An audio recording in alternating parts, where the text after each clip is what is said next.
Columbia Workshop, under the direction of William N. Robeson, presents Tristram.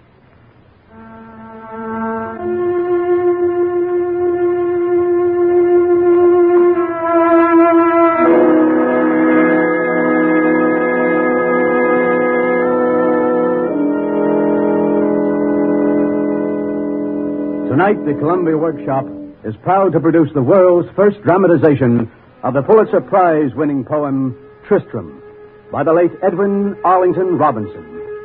The legend of Tristram and the fair Isolde of Ireland, whom he wooed and won for his kingly uncle, is one of the world's great love stories.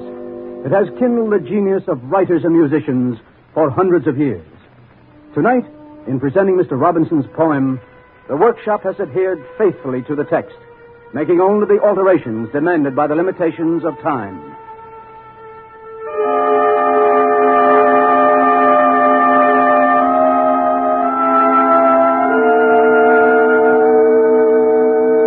The Columbia Workshop presents Tristram.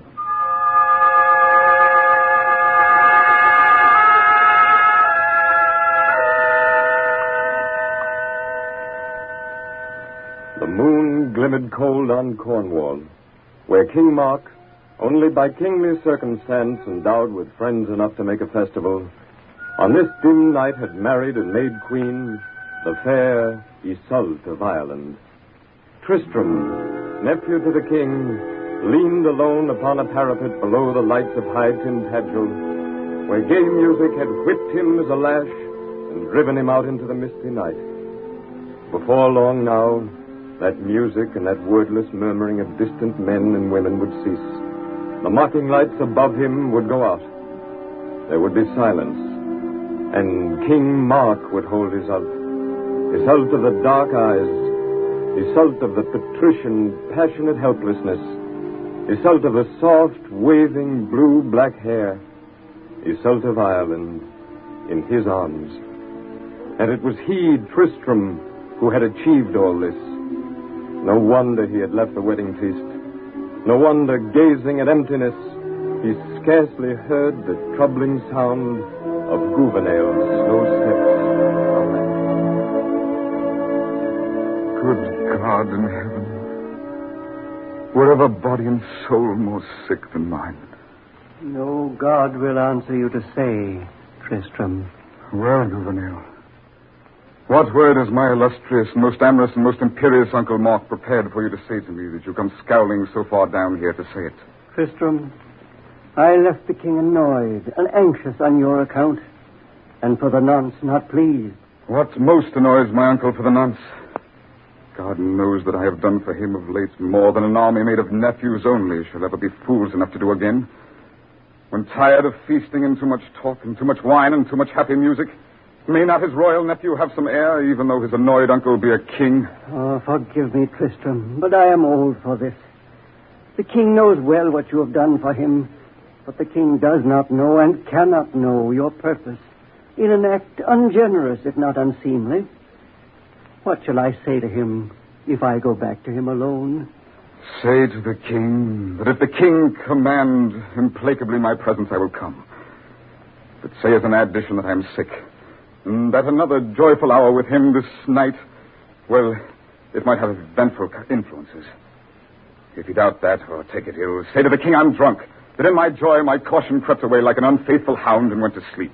Ah, Tristram, will you not come with me to see the king and queen together? Or must I mumble, as I may, to them alone this weary jest of your complaint? God's love, have I not seen the two together? And as for my complaints, mumble or not.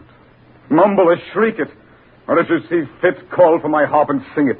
Tristram, I can see no good coming out of this, but I will give your message as I can, and with as light misgiving as I may. God be with you. Oh, if only I were dead or dreaming now. But I am neither. I am living and awake. If this be life, what a soul-healing difference death must be, being something else. Isolde of Ireland. The sorrow in his name came out. and he was Tristram. Until the woman whom he loved but honor bound had wooed and won for Mark his uncle, appeared beside him on the parapet.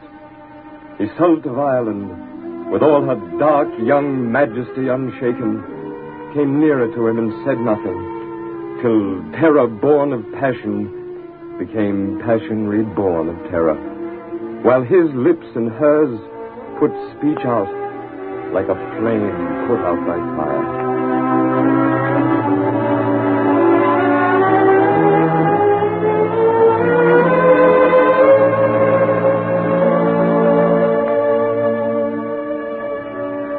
What have I done to you, Tristram? What have you done to me? What have we done to fate that she should hate us and destroy us, waiting for us to speak?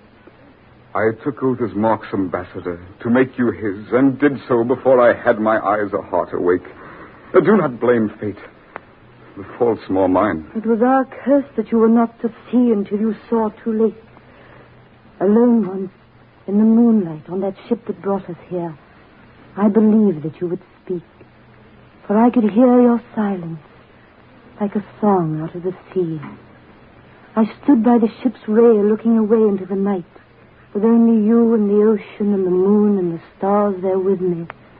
I was not seeing where I looked, for I had waited too long for your step behind me, to care then if the ship sailed or sank, so long as one true word of yours went wheresoever the ship went with me. Iseult. Since I dare say to you how sure I am of the one thing that's left to me to be sure of, know me and love me as I was that night, as I am now, and as I shall be always, all yours.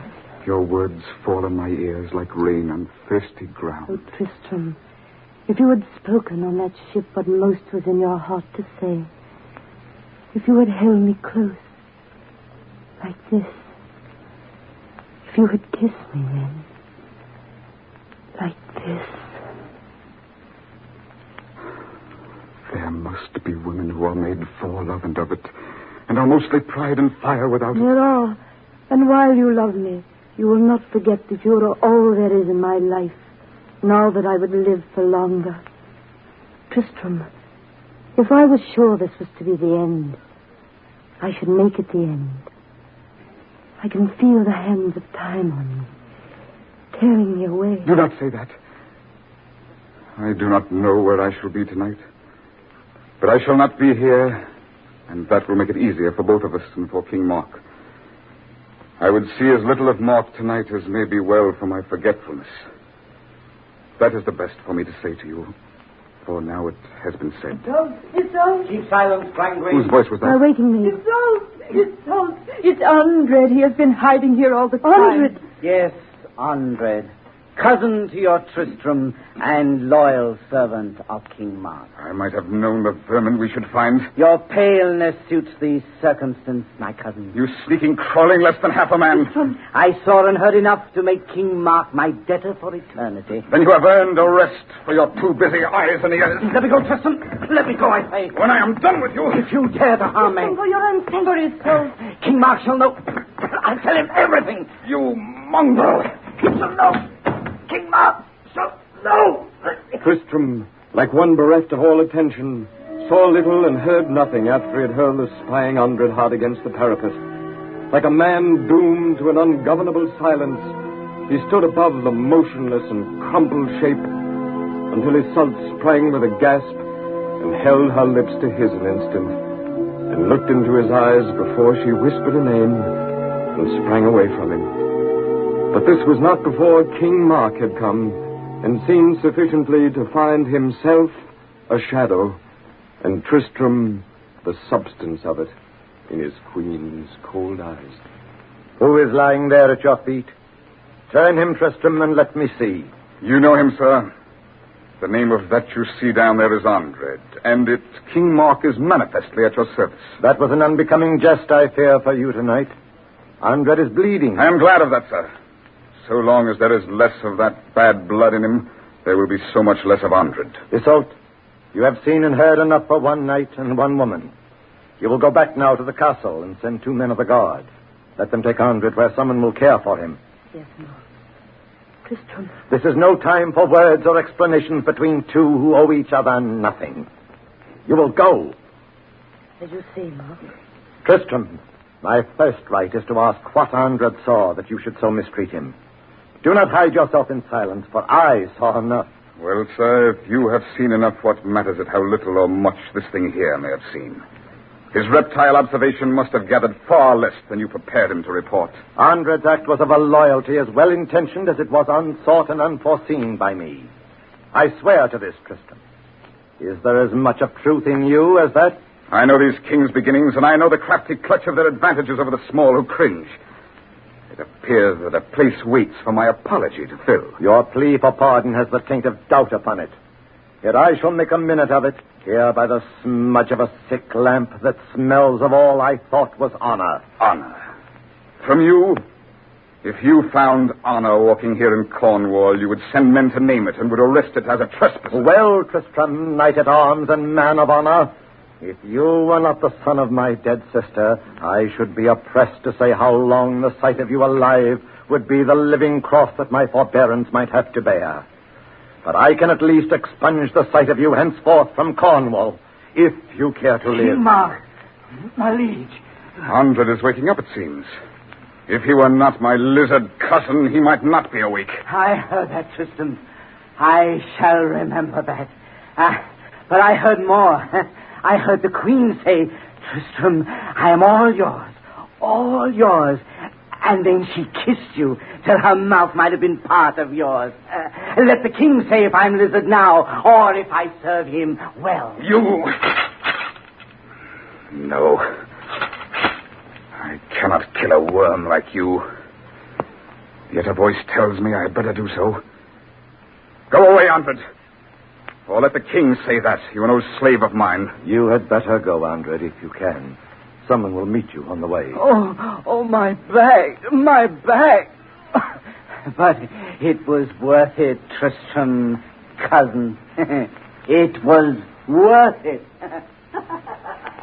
Monster. Tristram, I cannot trust myself much longer with you before me to be more than man. Why have you come between me and my queen, stealing her love as you might steal my gold? Good God in heaven, is this honor?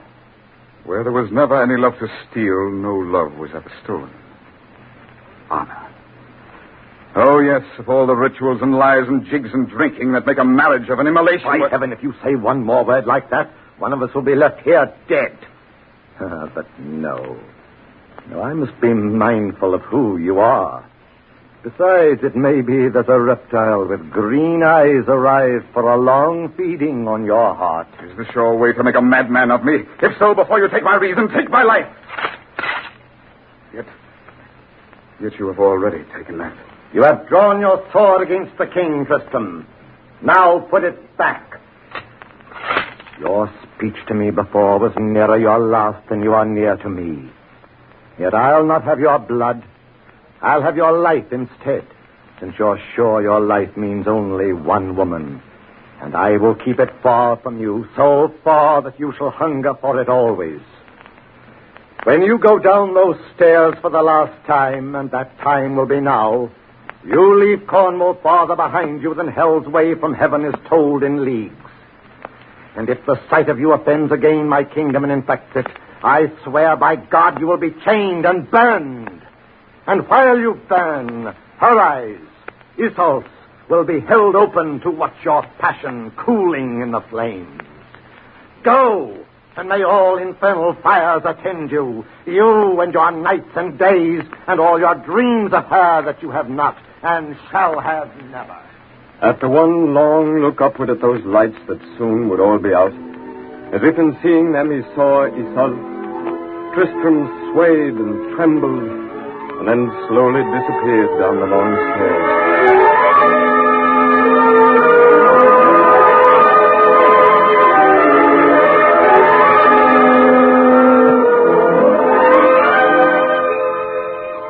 For 2 years after that, there was no peace for Tristram.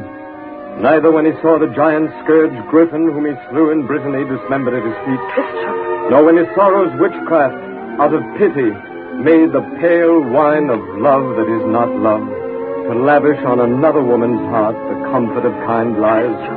Nor in the army he shaped and trained, the ships and wharves he built, Tristam. the old houses he raised. Tristam. Never nor in anything was there peace for Tristram, for always in the air above him was Iseult of Ireland, Iseult of the wild, frightened violet eyes, Iseult and her last look and her last word. Tristam. Until one day at joyous Guard, the guest of Lancelot and Guinevere, Tristram, waiting to be called to knighthood by King Arthur, sat singly, dreaming.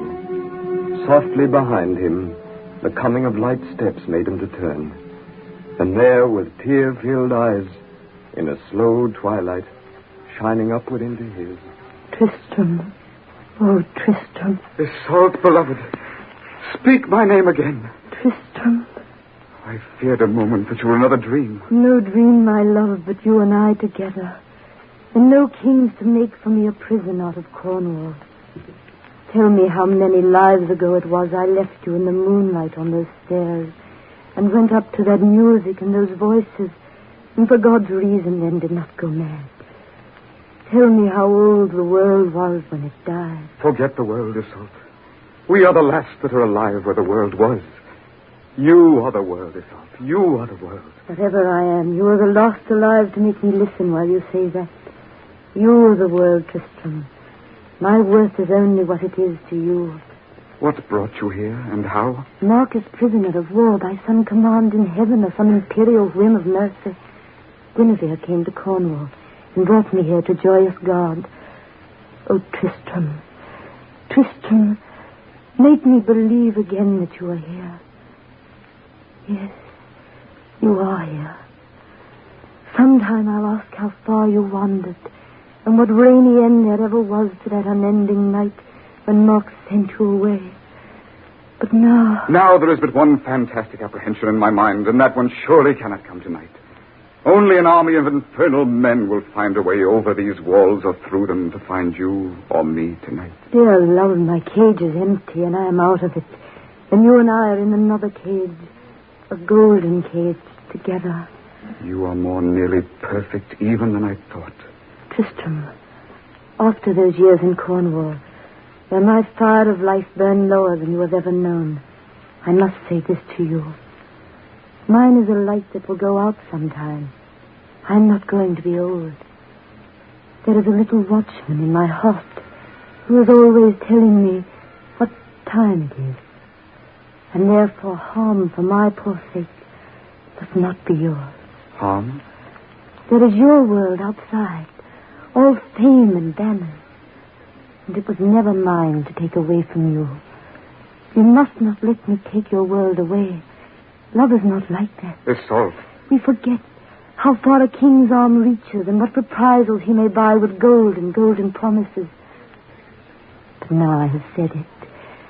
Forget what I have said. And kiss me as if we were to live forever. See how the stars are throbbing in the sky. I like the stars. In Cornwall, so much alone there with them as I was, one sees into their language and their story. They must be more than fire. And if the stars are more than fire, what else is there for them to be than love? And if life that comes of love is more than death, love must be more than death and life together. Why do those two vainglorious and abysmal little words pursue you and torment your soul? Life and death. Do not believe your stars if they are saying that any such words are in their language now. Oh, sweet. Whenever they tell you they are made of love, believe it. But whether your stars are made of love or fire, there is a love that will outshine the stars. There will be love when there are no more stars, Iseult. And that should please you. Does it? Yes, Tristam. Yes. It pleases me.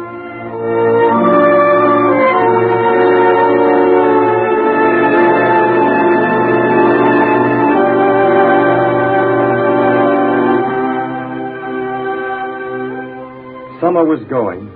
And while autumn came, Tristram could see no cloud between them and the sun, until one day, returning from a journey not far off, with leaves and flowers and wild roses for himself, singing his happy way back to the gate of joyous God.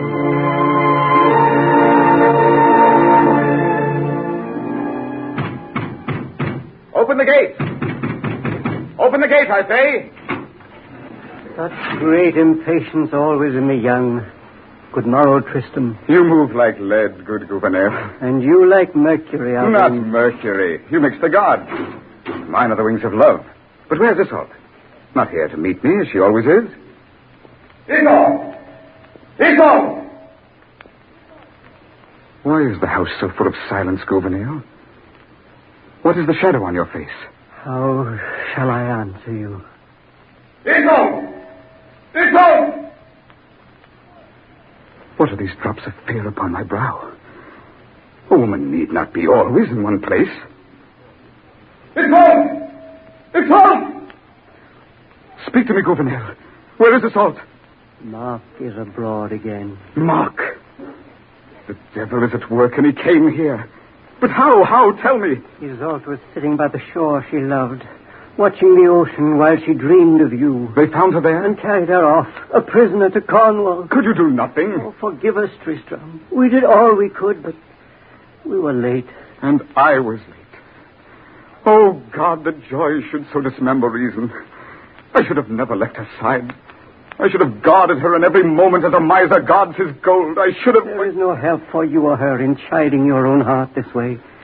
A broken heart is broken. So are two. Have done with weeping, Tristram. What shall I do, Gouverneur? Tell me if you are my friend. What shall I do? You can do nothing now. The day may come when you shall beat your way through fire and steel to see her face again. But now, if I were you, I fancy I should tear one more leaf out of my book and let the next new page be its own story.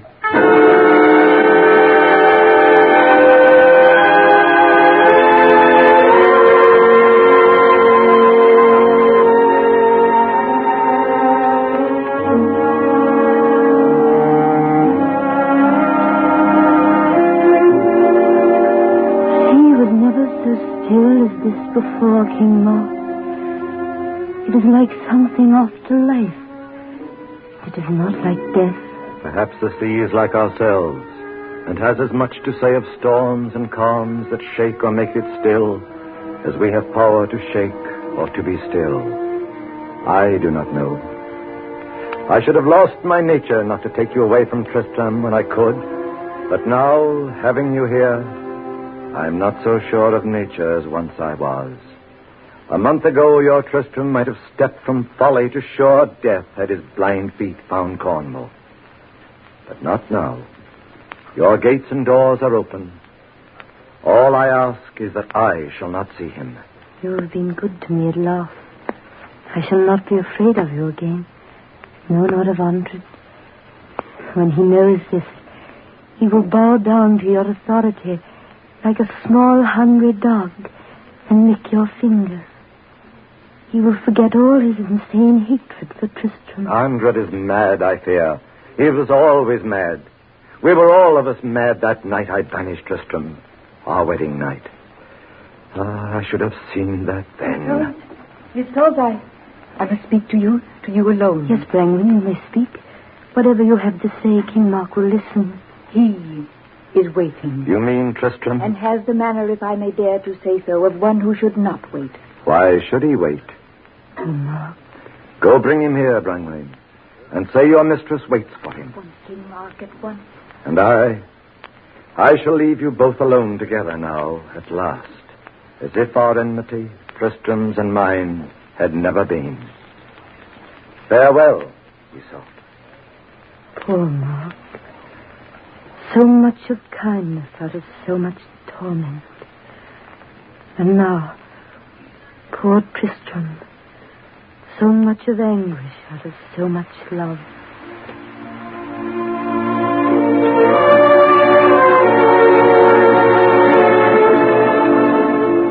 Isolde. Tristram. love him. Isolde, what have you done to Mark? What has Mark done? I should find his doors all open for me and see no swords afire. His heart is changed now I am ill. He wishes to be kind. Oh, Isolde, my beloved. No. I am not afraid to die, Tristram. Why, think of it. My cup was running over. And having had all that one life holds of joy, and in one summer, why should I be a miser crying to God for more? Isolde. No, do not say things now. Let me. Will you remember that all there was of me was always yours? Was it enough? Tell me, was it? It was enough and more. Enough? Women have ears that will hold love as deserts will hold rain. But you have told us, Isolde, it was enough. And she knows all there is. All but this dagger in your back. Oh. If it was Andre, give him thanks for me. It was not Mark. Isolde. Tristram, wait. I come. Let the king say now who is a lizard and who serves him well. Isolde! Andre, what cries were those I heard? Speak, or by heaven... They are dead, my lord and master, dead. Our cousin Tristram and your queen, Isolde. Dead? Dead as you see them lying there. Now say if I am a lizard, or if I serve you well. Andre, you... I do not know what you have done, Andre. I am not sure. God knows what you have done. Nor do I think I should have praise or thanks of them if power were mine and I should waken them. There are some ills and evils awaiting us that God could not invent. There are mistakes too monstrous for remorse to fondle or to dally with, and failure that only fate's worst tumbling in the dark could have arranged so well. I do not know whether these two lying here, this Tristam and Isolde, who have torn life from time like a death-laden flower out of the earth, have failed or won. I do not know.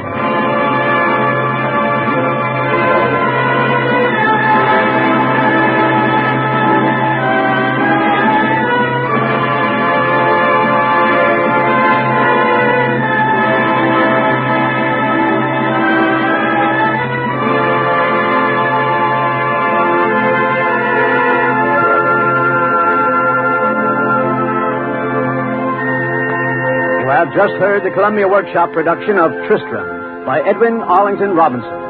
Stella Reynolds adapted this Pulitzer Prize-winning poem for the Workshop. The part of Isolde was played by Miss Timothy Kearse, Tristram by Dick Colmar. Bernard Herrmann conducted the orchestra, and the entire production was under the direction of William N. Robeson.